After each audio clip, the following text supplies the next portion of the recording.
A homeless man was kidnapped, with the kidnapper inserting IV drip into his body, continuously draining his blood. The entire process was live-streamed online. The kidnapper demanded a ransom of 20 million from 4 well-known local investors, threatening that the hostage would die from excessive blood loss if the demand was not met. The photos of the 4 individuals were published online, but would they be willing to pay the ransom? Of course not. Faced with the kidnapper's extortion, the 4 investors gathered to discuss countermeasures, but it was merely for show. In the end, they unanimously decided not to pay the ransom. Meanwhile, the police discovered parts of a stun gun at the kidnapping scene, with clues pointing to a retired police officer. The police rushed to the retired officer's residence and broke in, only to find his corpse. It seemed that the kidnapper had anticipated every move by the police. At this point, an officer noticed the hostage blinking in a pattern, transmitting a Morse code message. After deciphering the information, the police launched full-scale manhunt for the suspect.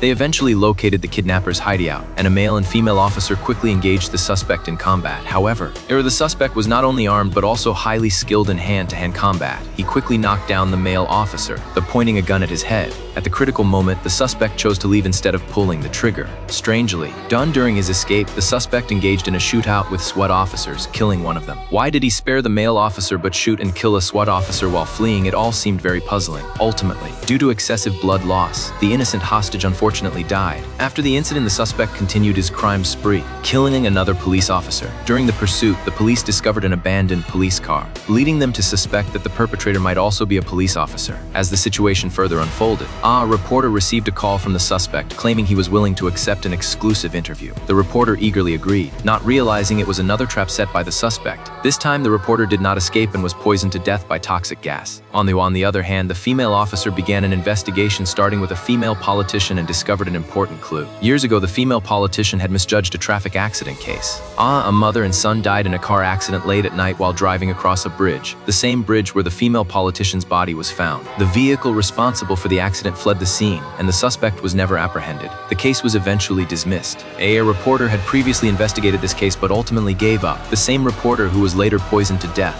Combining all the clues, the police believed that the relatives of the car accident victims were the most likely suspects. After investigation, they discovered that one of the relatives was actually a police officer. Everything seemed to point to him being the perpetrator. However, when the female officer showed the suspect's photo to the male officer for identification, he stated that it was impossible because they were once colleagues and that this colleague had already committed suicide. The case became increasingly confusing, and the truth seemed to become more and more elusive due to copyright restrictions. I can only share the story up to this point. This film is a TV series from Sweden and Denmark called The Bridge.